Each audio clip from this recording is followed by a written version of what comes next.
Doron, thank you for joining me in 20-minute leaders. How are you? I'm great. How are you? Good. Safe and healthy? In quarantine still? Yeah, actually, I just arrived today back home after 2 weeks. Actually camping in my brother property in the north of Israel. Oh, So wow. it was the best quarantine ever, I think. Um, Beautiful. so for the last 2 weeks, I lived in a tent. That's real. Oh, so actual camping, not just, outside. Okay, interesting. I lived in a tent in a beautiful property with a small stream in it. Wow. Just yeah, and the springtime in Israel now is beautiful. So I moved out of Tel Aviv and you know all the Corona situation. So you did I it the took some. intelligent way. Okay, I see where we're headed now. Doron, you're an educator at heart and by profession, yet you're also an innovator at heart and by profession. Let's go back a few years and talk to me about the education world and how you and what you're trying to what you did to pave your way through there. So well, the education world is very wide, as you know, but my first real step in this world was in the Israel Innovation Institute. After writing a lot of content before and do a lot of stuff, but the combination between education and innovation started in the Israel Innovation Institute, which is a very interesting initiative here in Israel, trying to implement innovation into the public sector. It's a great challenge. I think like we have a lot of innovation and great solutions out there, but it doesn't reach most of the society. Like nowadays, we really see it and we Yeah. really understand the needs. But we dealt with the basic needs of a big society, of the public. I mean transportation, ecomotion, community, be well for health, and also education. So I was the head of the um, education part.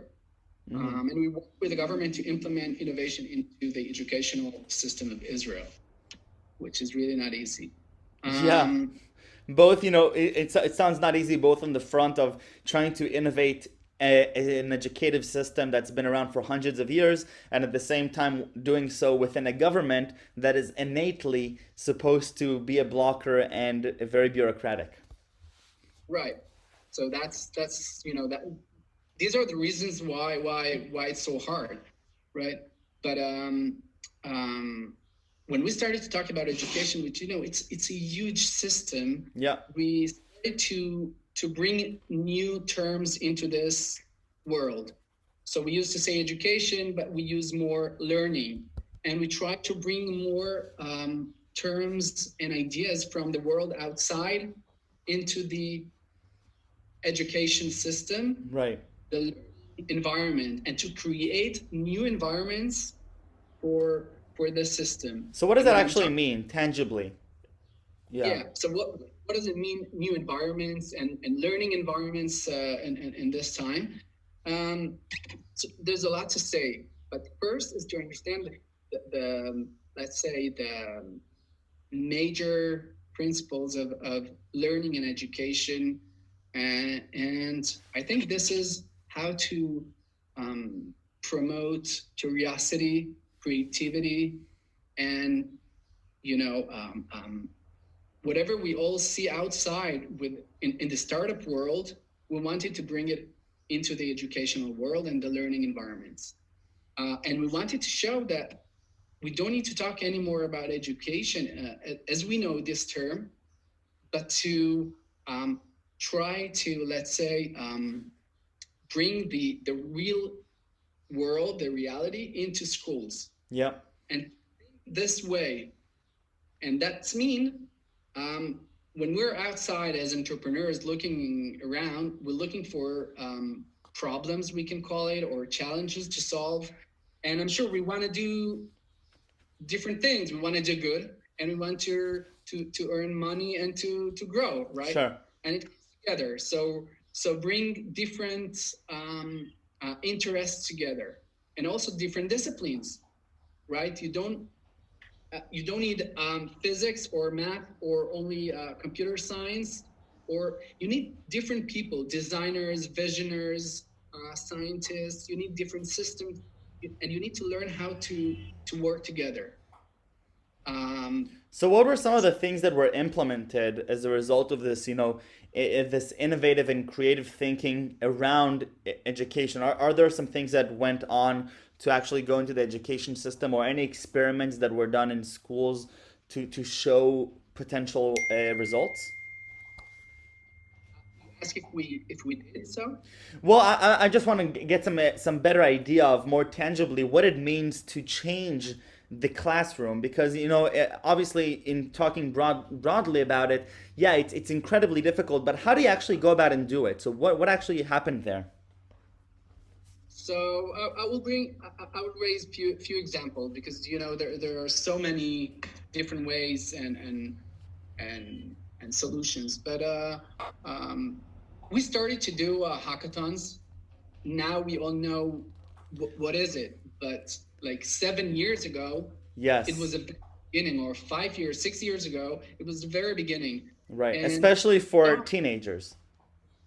for teenagers. And we saw how it works well outside, and with corporates or other companies and organizations. And we said to ourselves, why not inside schools? So these great talents in school, they do nothing with all their creativity. They're just trying to Yep, remember and learn what they hear from the teachers. sure. And we did this experiment with teenagers, and we invited them during the summer vacation, which is something that you don't want to mess with, you don't want to touch it, right? Yeah, It's the time of a teenager. Don't try to push anything into it. Um, and we invited them to join a hackathon dealing with challenges of young people during the summer. It can be drugs, it can be driving, it can be learning, it can be volunteering, whatever, name it, right? And we didn't have any expectations. Um, and then we did some work, and we were really surprised to get more than 160 participants, more registered, but a lot of people. And we find there are so many creative and amazing solutions from these young people. right. And then it got a lot of attention, PR, whatever it is. And then more schools and people asked us to do the same. Yeah, Uh, and then we started to work on with this, the idea of challenge inside schools, and we show them that first every student, every kid can be part of it. They all have different skills and expertise that they can share and support with, sure. and but also just start. So yeah, so going from education, it sounds like there were sort of these, philosophies that started accumulating about what it means to think about education more broadly, not just as math, science, humanities, but also what does it mean that we're trying to get people to be global thinkers and innovators and professionals, mature. Then you took it on and you continued it into the more tech world, and you went on to Mass Challenge and joined JVP and founded some things there. So tell me a little bit about how you transitioned from education, and what are some of the things that you took with you as you went into the other industries.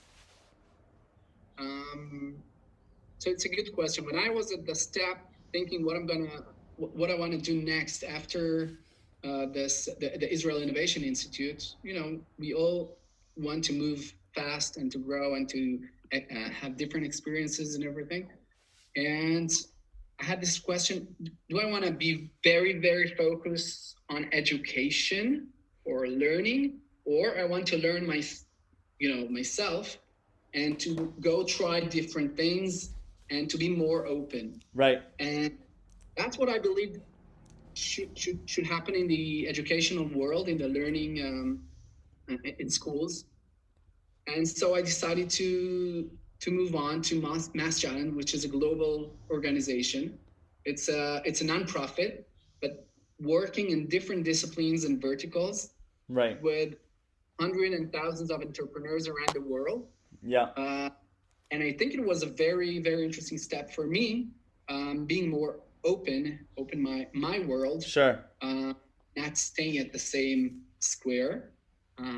But maybe before, years back when I studied education and philosophy, and also I had a short episode in Bezalel for architecture. Yeah. Yeah. So, very dynamic, and that's the world. And my first role, my first position in this world was when I saw a position in the Jerusalem Institute, and it was for the Department of Innovation in Economy. I had no clue in this world, not innovation and not economy. But I was very curious about this job. It looked very, very interesting. Yeah. And so I decided, I have no chance to get there, but why not try? Like, just write an email and write them, Sure. don't check my CV because it doesn't fit your needs. Yep. But I'm very interested in this role because of blah, blah, blah, blah. They were probably very surprised from getting this email. And so they invited me for an interview, and I got this job. Wow. That was the very beginning. And I'm always remember it because, it was so not, when you see something and you ask yourself, is that for me? Or do I have any chance to get into it, into this job, whatever position, company, organization, or university? It sounds very basic, but then you have the no in your hands. So whatever you'll do now can bring you closer to the yes, right? And I think if I'll take it back to our days in the Corona time, we're all in kind of a risk, and so we have the opportunity to try new things. Right. So after going back to myself, after Mass Challenge, I moved to a VC. I wanted to understand the world of entrepreneur from this side. So always as an investor, we ask ourselves, we look on investors and we ask, do they know what we feel as entrepreneurs? Or they're just up there holding the money and, trying to do the right choice.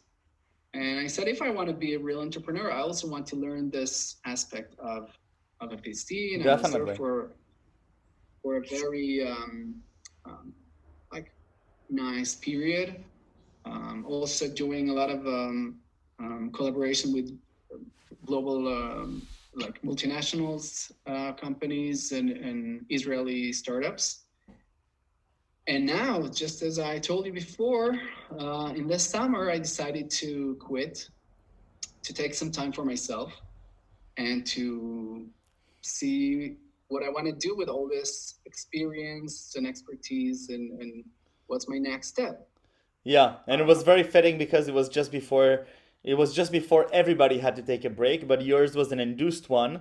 So it's a very interesting coincidence, and you mentioned that you were actually one of the first to go on the New York subway with the hand sanitizer before coming back to Israel. Doron, what are some of the for somebody who comes out who doesn't come from the education world and hasn't worked with governments and really big picture stuff, what are some of the biggest challenges that you faced when on one hand running innovation in education, on the other hand you have to at the end pitch it and discuss it with government officials, and education is so sensitive, and it's such a it's such a I would say small bubble where you don't want to touch it because you're I think you're dealing with kids and you're dealing with an infrastructure of a country.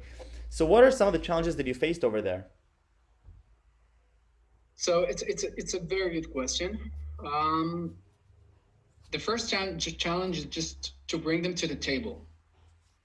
And I think this kind of systems, they like to join success stories.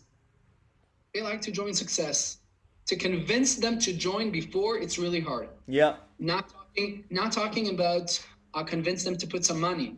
Okay, that's much. That's it. Yeah. Yeah, that's a dream. But just to join this and to take the risk of joining something, trying Sure. something new. So that's why we did this first hackathon without their, we invited them to join, but they didn't need to do anything. It's just to come and see, just to come and look. Right. Okay, we didn't anything from them. And then once they saw it's the success, they said, okay, how do we bring this into our places? So I think you need, and also you need to show them that you don't need anything from them at the beginning. You just want to come. That makes sense. You just want to come and help. And also we brought other sectors with us. So it wasn't just this nonprofit, the Israel Innovation Institute that thinks that they know everything. No. Yeah. We brought more entrepreneurs, investors, great success people, really figures around the country from different industries. Yeah. We showed the educational system and the government that it's not only our interest or our motivation. It's from all over, right? And everybody wants to help in this topic. So it's important for the high tech. It's important for other industries. It's important for university. They all want to be part of and to support this change. So, and we're all come together to help you, like the government, to do something. And we don't want to change the whole world, just step by step, to show you some principles that we use out there and how it can improve and promote your system. And Right. once we do it this way, like we spoke a new language and show them it's not a monster, then it was just Definitely. I think there's a lot more to do in this area, but that was a very good beginning, and I think we saw more and more schools, organizations, and we had more open doors in the government to do some changes. Sure. And we got more money from the government. That was an achievement for. So, Doron, maybe in 1 minute, just paint me a picture of how would you imagine the education atmosphere, I don't know, 10 years from now. So let's say when my kids go to elementary school or middle school, what are they going to, what should they experience if you were to lead these different transformations? So I think 10 years, it's too far. So let's say even 5-6 years. But I think they will be able to choose much more first. Okay. So a very important term now in the educational systems is personalization. Yep. Like in all other systems. But what does it mean? It means a lot, but it means that the way we measure learning will be totally different. Sure. So you'll be able to learn in the way that you, or me as Doron, used to learn. Yep. And we learn in different ways. Sure. So nowadays you have 30-35 kids in a class, right? And so the teacher needs to be focused on the middle. Yep. Different edges, the really, really good ones. Yep. And those not, reaching the class. But there is no reason for that. So now we have all the technology that can support learning processes Sure. for this, and help them to choose the way they can learn. Definitely. Yeah. I think something we will see more of that. I would like to say we'll see opening schools, no classrooms, whatever. And there are some schools like this in the world. If you know the uh, Steve Jobs schools, you heard about I it? did not hear about it. No. Steve Jobs schools. It's actually just using the name of Steve Jobs, but it started in Holland, Okay. Netherlands, and it's something really really interesting. So no real classrooms, no like mix of ages and things. But it's hard to implement it in a big system. Right. So I think personalization in education will be a good step. I definitely agree, and I know I'm friends with Sal Khan here, and he has the Khan Labs school from K to 12, which is a very personalized school. It's not I'm not sure how scalable it is because the personalization comes with the cost of personnel and staff and very expensive technology, but you definitely see incredible results that are showing. So I'm very excited to see how my kids and the next generation will then go to school, but there's some time for that, so it's okay. It's not gonna be so expensive. You're looking 5 or 10 years forward. It's not gonna be expensive. Definitely. Doron, before we finish, I have to ask you the most important question. What are 3 words that you would best describe yourself as? Or if I would ask any of your colleagues, whether they're from the education or JVP or Mass Challenge, how would they describe Doron in 3 words? So I would say dynamic, creative, and I want to say as a word people. Yeah. But The people person? it's all about it. It's all about the people. I love it. Doron, When you join a company or a startup, just first pick the people. I love it. Doron, thank you so much for the time. Thank you very much. Great. And for inviting me, and Of course. Take care. well, looking forward to good times. Definitely. Yeah, they will come.